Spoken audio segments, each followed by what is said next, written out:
Dr. Mike Wilson is home in Texas and back to being a dad of 7 kids. It is a far cry from the past month when he served as medical director of this New York City field hospital.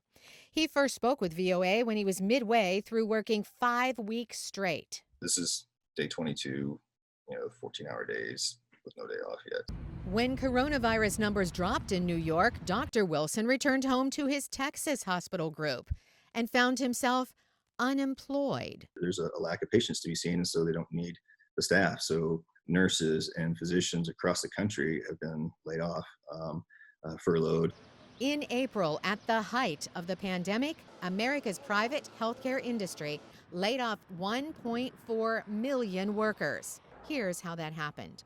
When the pandemic hit, hospitals canceled lucrative elective surgeries to make room for COVID patients.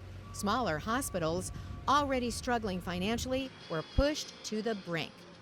Additionally, regular emergency room admissions dropped dramatically as Americans feared entering the hospitals that were handling COVID-19 patients.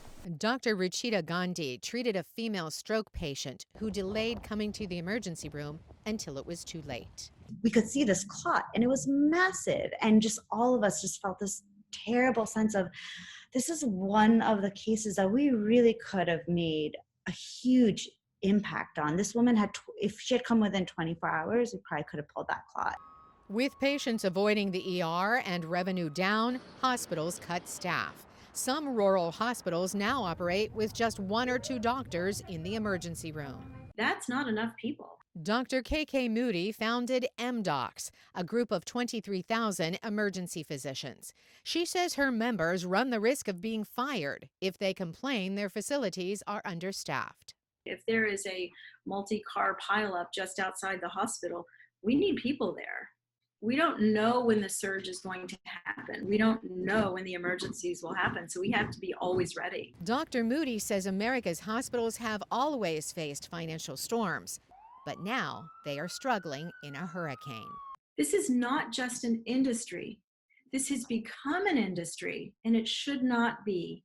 It should be about one human taking care of another human. The $2 trillion coronavirus relief bill passed in March provided $100 billion for hospitals to recoup lost revenue.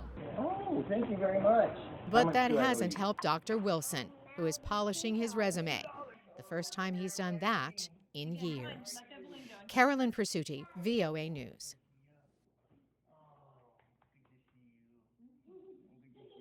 Join the big old dog pile. Look at you, your braces on. Come here, young man.